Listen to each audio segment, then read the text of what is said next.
Hi friends, എല്ലാവർക്കും നമസ്കാരം. നിങ്ങളിപ്പോൾ ഉപയോഗിച്ചുകൊണ്ടിരിക്കുന്ന ഇൻ്റർനെറ്റിനകത്ത് CG NAT എന്ന് പറഞ്ഞൊരു സംഗതി എനേബിൾഡ് ആണെന്നുണ്ടെങ്കിൽ നിങ്ങളുടെ ഇൻ്റർനെറ്റിൻ്റെ മുകളിൽ നിങ്ങൾക്ക് ഫുള്ളായിട്ടുള്ളൊരു കൺട്രോൾ ഇല്ല. അതായത് നിങ്ങൾക്ക് ബ്രൗസിങ് മാത്രമാണ് ഇപ്പോൾ ചെയ്യാൻ സാധിക്കുന്നത്, മറ്റ് പല കാര്യങ്ങളും ചെയ്യാൻ സാധിക്കില്ല. അപ്പോൾ ഇന്നത്തെ ഒരു വീഡിയോയിൽ എന്താണ് CG NAT, എന്തൊക്കെ കാര്യങ്ങളാണ് നമുക്ക് ഈ ഒരു CG NAT എനേബിൾഡ് ആണെങ്കിൽ നമ്മുടെ ഇൻ്റർനെറ്റിൽ ചെയ്യാൻ സാധിക്കാത്തത്, അതേപോലെ നമ്മുടെ ഇൻ്റർനെറ്റിൽ അത് എനേബിൾഡ് ആണോ അല്ലയോ എന്നുള്ള കാര്യങ്ങളൊക്കെ എങ്ങനെ കണ്ടുപിടിക്കാൻ സാധിക്കും എന്നുള്ളതൊക്കെയാണ് ഈ ഒരു വീഡിയോയിലൂടെ ഞാൻ നിങ്ങൾക്ക് പറഞ്ഞു തരാൻ വേണ്ടി പോകുന്നത്. അപ്പോൾ എൻ്റെ പേര് ഷിനിൽ സെബാസ്റ്റ്യൻ. കഴിഞ്ഞ 10 വർഷമായിട്ട് ഇലക്ട്രോണിക് സെക്യൂരിറ്റി ആൻഡ് ഓട്ടോമേഷൻ ചെയ്യുന്ന ഒരു സ്ഥാപനം നെക്സ സിസ്റ്റം എന്നുള്ള പേരിൽ എറണാകുളത്ത് വൈറ്റിലേത് ഞാൻ നടത്തിക്കൊണ്ടിരിക്കുകയാണ്. നമ്മുടെ വെബ്സൈറ്റിൽ അതിനെപ്പറ്റിയുള്ള കൂടുതൽ കാര്യങ്ങൾ ഞാൻ കൊടുത്തിട്ടുണ്ട്. വെബ്സൈറ്റിൻ്റെ ലിങ്കും താഴെ കൊടുത്തിട്ടുണ്ട് കേട്ടോ. അപ്പോൾ നിങ്ങൾക്ക് ആർക്കെങ്കിലും വർക്കുകൾ ഏതെങ്കിലുമൊക്കെ ചെയ്യാനുണ്ട്, നല്ല പ്രൊഫഷണൽ ആയിട്ടുള്ള work with warranty and guarantee AMC സപ്പോർട്ടോടെ ചെയ്യണമെന്നുണ്ടെങ്കിൽ നിങ്ങൾക്ക് നെക്സ സിസ്റ്റത്തെ ധൈര്യമായിട്ട് ആ ഒരു വർക്ക് ഏൽപ്പിക്കാം. ഓക്കെ, അപ്പോൾ നമുക്ക് നേരെ വീഡിയോയിലേക്ക് പോകാം. അപ്പോൾ എന്താണ് CG NAT എന്ന് ആദ്യം പറയാം. CG NAT എന്ന് പറഞ്ഞാൽ കരിയർ ഗൈഡ് നാറ്റ് എന്നാണ്. അതായത് ഇപ്പോൾ നമ്മളൊരു ഇൻ്റർനെറ്റ് എടുക്കുന്ന സമയത്ത് നമ്മുടെ വീട്ടിലാണെങ്കിലും ഓഫീസിലാണെങ്കിലും നമുക്ക് ഇൻ്റർനെറ്റ് കിട്ടണമെന്നുണ്ടെങ്കിൽ ഒരു പബ്ലിക് IP അഡ്രസ് മസ്റ്റായിട്ടും വേണം, അല്ലേ? അങ്ങനെയാണ് നമ്മൾ സ്കൂളിലും കോളേജിലൊക്കെ പഠിച്ചുകൊണ്ടിരിക്കുന്നത്. പക്ഷേ ഇപ്പം നിങ്ങൾ നോക്കുവാണെങ്കിൽ പല സൈറ്റുകളിലും ഞങ്ങളിപ്പോൾ പോയി വർക്ക് ചെയ്യുന്ന സമയത്താണെന്നുണ്ടെങ്കിൽ ഞങ്ങൾ കാണുന്നൊരു കാര്യമാണ്, പലപ്പോഴും അവിടെ കിട്ടുന്നത് ഒരു പ്രൈവറ്റ് IP അഡ്രസ് മാത്രമായിരിക്കും. അപ്പോൾ അതായത് ഒരു പബ്ലിക് IP അഡ്രസ് ഇല്ലാതെ തന്നെ ഇൻ്റർനെറ്റ് പ്രൊവൈഡ് ചെയ്യുന്ന ഒരു മെത്തേഡാണ് ആക്ച്വലി ഈ CG NAT എന്ന് പറഞ്ഞാൽ. അത് നമ്മൾ ചെയ്യുന്നതല്ല, നമ്മുടെ സർവീസ് പ്രൊവൈഡർ, അതായത് ഇപ്പോൾ ജിയോ പോലെയുള്ള കമ്പനികൾ അത് ചെയ്യുന്നതാണ്.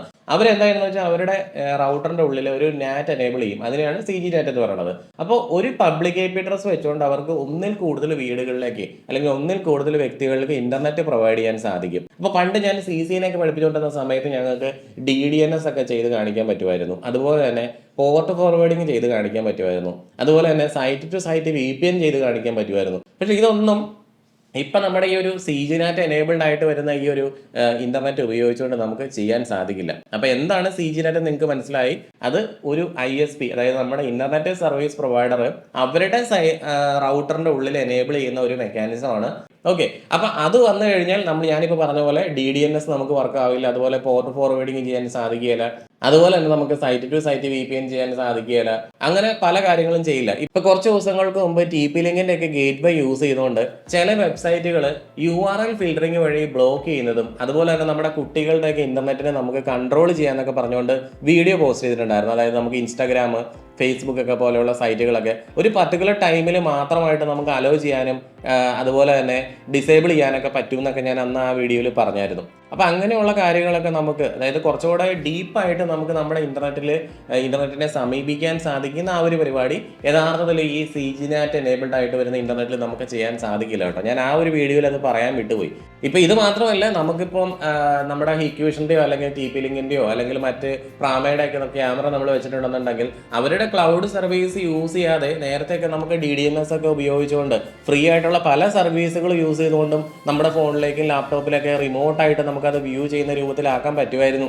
പക്ഷേ ഇപ്പോഴത്തെ കേസിനകത്ത് ഈ CG NAT എനേബിൾഡ് ആയതുകൊണ്ട് തന്നെ അങ്ങനെയുള്ള കാര്യങ്ങളൊന്നും, അതായത് നോ IP, DYDNS പോലെയുള്ള പരിപാടികളൊന്നും തന്നെ ഇപ്പോൾ പ്രാക്ടിക്കലായിട്ട് നമുക്ക് ഇന്ത്യയിൽ ചെയ്യാൻ സാധിക്കില്ല. അതാണ് അതിനകത്തെ വേറൊരു പ്രോബ്ലം എന്ന് പറയുന്നത്. പിന്നെ നിങ്ങൾക്ക് ഇപ്പം മൾട്ടിപ്പിൾ ഓഫീസുകൾ ഉണ്ടെന്നുണ്ടെങ്കിൽ, ഇപ്പം ഞാനിപ്പോൾ ഇവിടെ എറണാകുളത്ത് എനിക്കൊരു ഓഫീസ് ഉണ്ട്, ഇനിയിപ്പോൾ എനിക്ക് കോട്ടയത്ത് വേറൊരു ഓഫീസ് ഉണ്ടെന്നുണ്ടെങ്കിൽ നമുക്ക് ഈ രണ്ട് ഓഫീസുകൾ തമ്മിൽ പരസ്പരം ഫയൽ ഷെയറിങ്ങിനൊക്കെ വേണ്ടിയിട്ട് VPN വഴി കമ്മ്യൂണിക്കേറ്റ് ചെയ്യിപ്പിക്കാൻ സാധിക്കും, അല്ലേ? Virtual private network. അപ്പം അങ്ങനെയുള്ള പരിപാടികളൊക്കെ നമുക്ക് ചെയ്യണമെന്നുണ്ടെങ്കിലൊക്കെ ഈ CG NAT എനേബിൾഡ് ആയിട്ടുള്ള ആ ഒരു റൗട്ടറിനകത്ത് നമുക്ക് ആക്സസ് ചെയ്ത് ചെയ്യാൻ സാധിക്കില്ല കേട്ടോ. അപ്പോൾ ഇതൊക്കെയാണ് ഇതിനകത്ത് വലിയൊരു പ്രശ്നമായിട്ട് വരുന്നത്. ഇപ്പം നമ്മൾ ഈ പറഞ്ഞ CG NAT ഇനി നമ്മുടെ നെറ്റ്വർക്കിൽ ഉണ്ടോ എന്ന് എങ്ങനെ നോക്കാൻ പറ്റും, അത് ഞാൻ ഒന്ന് പറഞ്ഞുതരാം. ഇപ്പം നമ്മൾ അതിന് വേണ്ടിയിട്ട് നമ്മുടെ ഗൂഗിൾ ക്രോമോ, മോസില്ല ഫയർഫോക്സോ, ഇൻ്റർനെറ്റ് എക്സ്പ്ലോററോ അങ്ങനെ എന്തെങ്കിലും ഒരു ബ്രൗസർ എടുക്കുക. അപ്പോൾ അതിനകത്ത് നമ്മൾ ടൈപ്പ് ചെയ്ത് കൊടുക്കേണ്ടത് ഇങ്ങനെയാണ്: what is my IP address, എന്നിട്ട് എൻ്റർ അടിക്കുക. ഓക്കെ, അപ്പോൾ ഇതിനകത്ത് ഇനിയിപ്പോൾ whatismyIPaddress.com എന്നുള്ളൊരു സൈറ്റ് കാണിക്കുന്നുണ്ട് കണ്ടോ. അപ്പോൾ അതിൻ്റെ മുകളിൽ ഒന്ന് പ്രസ് ചെയ്യുക. അപ്പോൾ ഇവിടെ കാണിക്കുന്ന ഈ ഒരു IP അഡ്രസ് എന്ന് പറഞ്ഞാൽ ഒരു പബ്ലിക് IP അഡ്രസ് ആയിരിക്കണം. അതായത് പബ്ലിക് IP അഡ്രസ് എന്ന് പറഞ്ഞാൽ ഞാനിപ്പോൾ ഈ കാണിച്ചിരിക്കുന്ന ആ ഒരു റേഞ്ചിന് വരുന്ന IP അഡ്രസ്സുകൾ മാത്രമാണ്. അതല്ലാതെ ഏതെങ്കിലും IP അഡ്രസ്സാണ് നിങ്ങൾക്ക് ഇപ്പോൾ അവിടെ കാണിച്ചുകൊണ്ടിരിക്കണം എന്നുണ്ടെങ്കിൽ തീർച്ചയായിട്ടും നിങ്ങൾ CG NAT എനേബിൾഡ് ആയിട്ടുള്ള ഒരു നെറ്റ്വർക്കിൻ്റെ അണ്ടറിലാണ് വരുന്നത്. ഇപ്പോൾ എക്സാമ്പിളായിട്ട് ഇവിടെ എൻ്റെ ഈ ഒരു IP അഡ്രസ്സിലേക്ക് നോക്കിക്കേ. 122.165.72.126 എന്ന് പറഞ്ഞ ഈ ഒരു IP അഡ്രസ്സാണ്.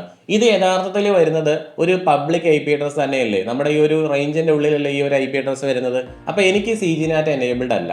പക്ഷേ ഒരു പ്രൈവറ്റ് IP അഡ്രസ് ആണ് നിങ്ങളുടെ നെറ്റ്വർക്കിൽ അവിടെ കാണിച്ചുകൊണ്ടിരിക്കുന്നത്, ഇവിടെ ഇങ്ങനെ കാണിക്കുന്നതെന്നുണ്ടെങ്കിൽ തീർച്ചയായിട്ടും നിങ്ങൾ ഒരു CGNAT എനേബിൾഡ് ആയിട്ടുള്ള നെറ്റ്വർക്കിന്റെ അണ്ടറിലാണെന്ന് മനസ്സിലാവും. അത്രേ ഉള്ളൂ. അപ്പോൾ ഇതുകൊണ്ട് നമുക്ക് വലിയൊരു പ്രശ്നമൊന്നും ഉണ്ടാകുന്നില്ല. നിങ്ങളിപ്പം എന്തെങ്കിലും അഡ്വാൻസ്ഡ് ആയിട്ടുള്ള കാര്യങ്ങൾ ഇതിനുള്ളിലൂടെ ഞാൻ ഈ ആദ്യം പറഞ്ഞേക്കുന്ന കാര്യങ്ങൾ എന്തെങ്കിലുമൊക്കെ ചെയ്യാൻ പ്ലാൻ ചെയ്യുന്നുണ്ടെങ്കിൽ മാത്രം നിങ്ങൾ നിങ്ങളുടെ ISPയുമായിട്ട് സംസാരിച്ച് അതിനകത്തൊരു സൊല്യൂഷൻ കണ്ടെത്തുക.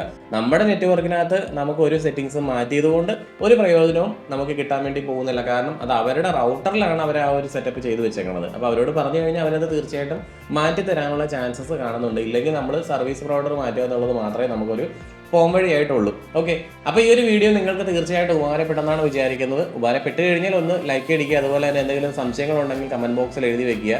കൂടുതൽ ആളുകളിലേക്ക് ഈ ഒരു വീഡിയോ ഷെയർ ചെയ്യാൻ വേണ്ടിയിട്ട് അത് പ്രയോജനം ചെയ്യുമെന്ന് ഞാൻ വിചാരിക്കുന്നു. ഓക്കെ, അപ്പോൾ എല്ലാവർക്കും നല്ലൊരു ദിവസം ആശംസിക്കുന്നു.